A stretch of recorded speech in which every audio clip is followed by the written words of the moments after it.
Hi friends, our motherland India is a very fertile land.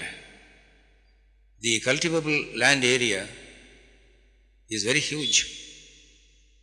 The desert area is very negligible. The number of working hands we have is remarkable. In fact, next to China, ours is the largest population in the world. Our population is rich with intellectuals. In science and technology, we are well advanced, and we are not ignorant of the latest advancement made anywhere in any part of the world. In fact, other nations covet us very much in this matter. But with all this much of advancement and blessings, is our progress satisfactory? No. India is not a self-sufficient nation. Wants are persisting. Needs are bothering us. Poverty is omnipresent. Most of the Indians wish to fly away to other nations for a better living. They think that countries like USA are still higher than India in the economical and at social levels. Probably they are right because the dollar value, the euro value is great. To equalize one American dollar or 1 euro, we have to keep on the table 50 Indian rupees. That is the condition. We have our own health problems. Mortality rate is there. Our crimes, the graph of crimes is going up. We have our social problems, religious problems, inequalities, and very many social perplexities. With so much of blessings to be rejoiced about, why should we be like this? Why is our nation like this? Something is wrong somewhere. What is wrong with India? That is the question I would like to ask you. What is wrong with India? I feel India has forgotten its past. In the past, India was not like this. India was full with all basic needs and necessities. India was always enjoying a surplus of all necessities. I don't say that. King Alexander said that. Traveler Yuang Suvang said that. Fahian said that. Ptolemy said that. Lord Macaulay said that. And even every page of world history confesses it. There was a time when India was a dreamland for everybody in the world. People would like to visit India at least once in their lifetime. That was their prayer. That was their dream.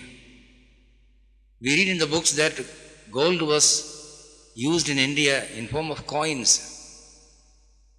We were rich in funds, knowledge, wisdom, and all intellectual attainments. Wisdom was overflowing. Intellect was gleaming.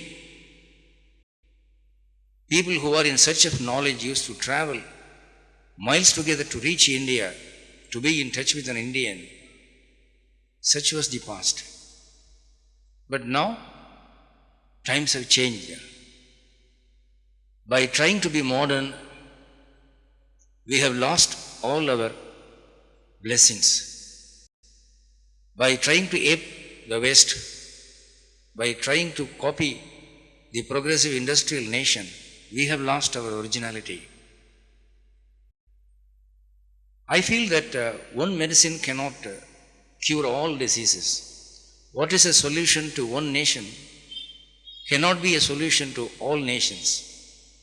The Indian problems may look very much like those of other nations, but they are not.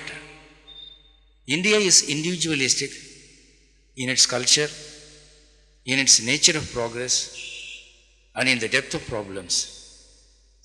An average Indian is far different from a Japanese, an American, a British, or an African, or an Australian.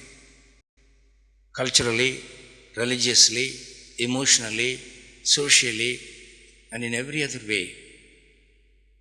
We have a past which can lay claim to be singular and unique, unlike that of any other nation. We had a society which was very divine, which was very godly. The basis of India was religion. We were all believers. A Brahmin was very godly, a Kshatriya was divine, a Vaishya was a Karma Yogi, and all classes of Indian society had only God for their target. But now, the impact of other nations have delved deep into the abysm of earth, all these values. There was a time when we paid importance to the advice or commands or instructions of the wise men. We called them rishis. Indian heritage is one of the rishis, the mantra drashtas. Ours is a rishi heritage.